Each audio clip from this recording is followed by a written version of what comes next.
bicara tentang pulang, meninggal atau mati, tidak seorang pun menginginkannya. Dan kalau bisa semua orang menghindarinya.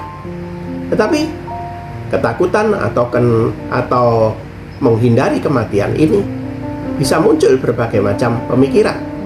Ada yang oke, nggak apa-apa, apa boleh buat.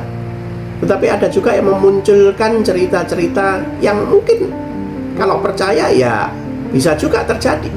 Tapi sebagai orang yang percaya, sebagai orang Kristen, mari kita sungguh-sungguh percaya kepada Tuhan. Apa dikatakan di dalam 1 Timotius 4 ayat 7? Tetapi jauhilah tahayul dan dongeng nenek-nenek tua.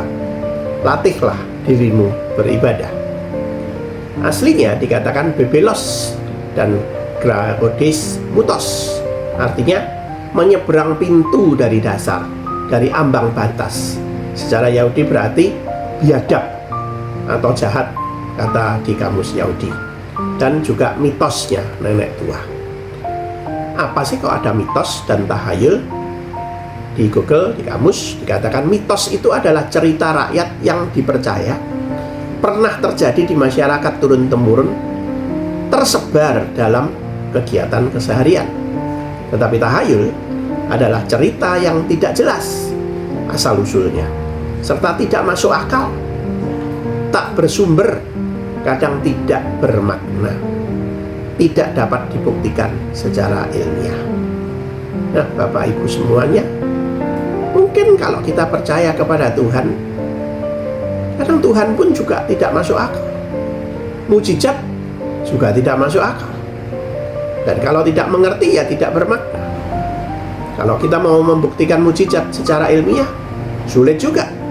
Masalahnya adalah kita percaya, kita beriman.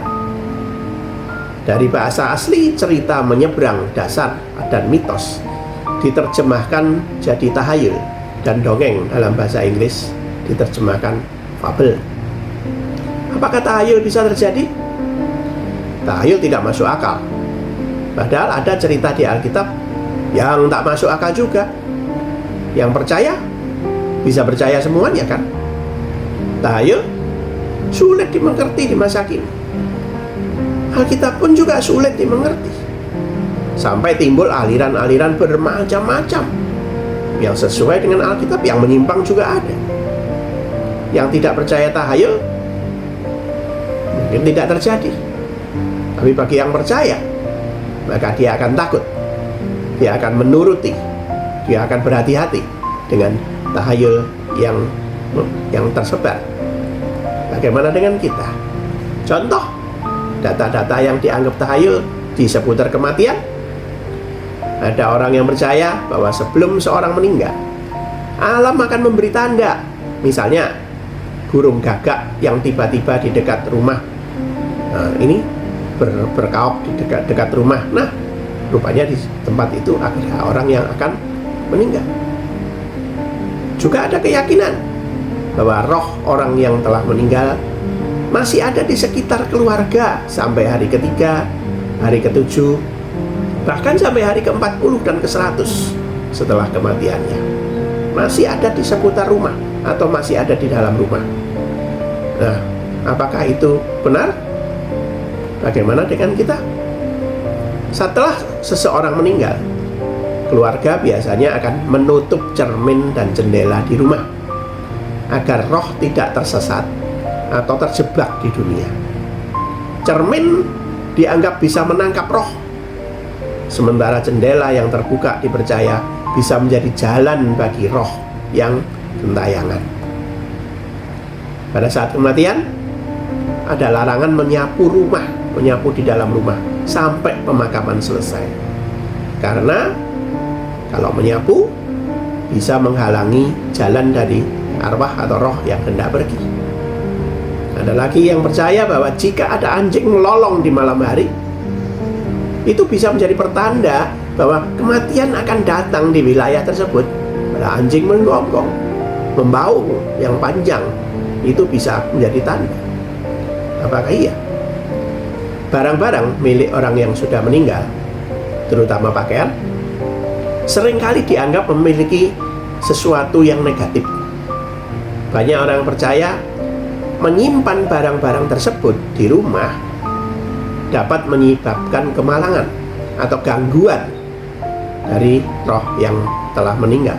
Jadi lebih baik barang-barang ini disertakan saja di dalam peti jenazahnya daripada dibawa atau dipakai di rumah atau disimpan di rumah. Pemilihan waktu pemakaman itu juga sangat penting, khususnya di orang-orang Tionghoa juga. Biasanya keluarga akan berkonsultasi dengan ahli-ahli dan memilih tanggal waktu yang baik. Supaya apa?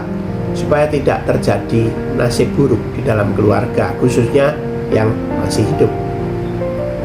Juga ada keyakinan bahwa foto orang yang sudah meninggal tidak boleh disimpan di kamar tidur, karena dianggap bisa menarik sesuatu yang tidak baik, dan mungkin roh dari orang tersebut bisa datang untuk mengganggu. Juga ada yang memikirkan, yang takut cermin itu harus dibalik atau ditutup setelah ada kematian di rumah, untuk menghindari roh orang yang meninggal terjebak di cermin dan muncul kembali, datang kembali. Setelah orang yang meninggal, rumah harus tetap terang, terutama di malam hari. Ini supaya apa? Supaya roh orang yang meninggal ini tidak berkeliaran. Ya, karena roh ini berkeliaran di kegelapan dan mengganggu keluarga. Kalau terang, maka tidak sampai masuk rumah dan mengganggu keluarga.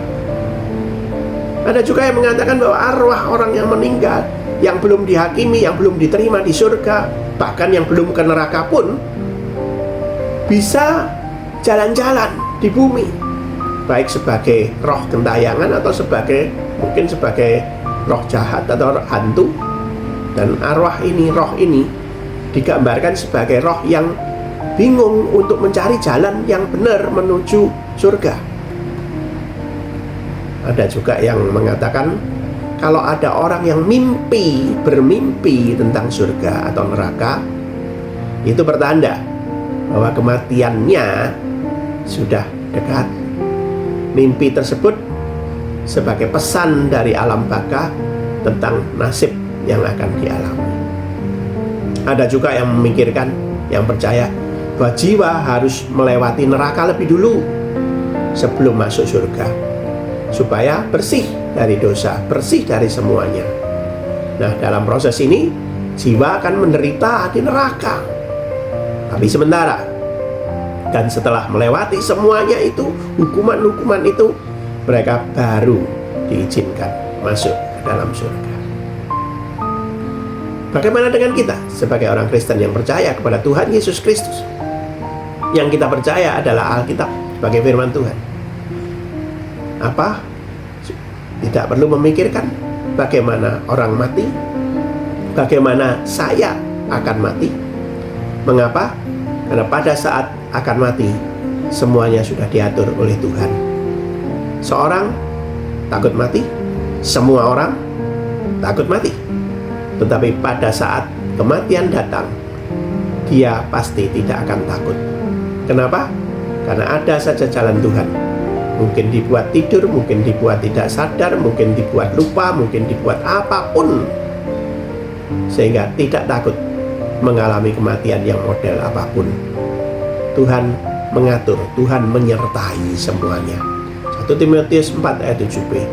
Latihlah dirimu beribadah. Beribadahlah terus kepada Tuhan, maka tidak akan takut apa-apa. Amsal 3 ayat 5-6. Percayalah kepada Tuhan dengan segenap hatimu, dan jangan bersandar kepada pengertianmu sendiri. Akuilah Dia dalam segala lakumu, maka Ia akan meluruskan jalanmu. Satu pesan yang sangat terkenal di dalam Yohanes 3 ayat 16. Percaya kepada Tuhan Yesus Kristus sebagai juru selamat satu-satunya, maka engkau akan diselamatkan. Terserah mati sekarang atau mati besok, mati muda atau mati tua, bagaimanapun kondisi matinya, mati di rumah atau mati di tempat lain,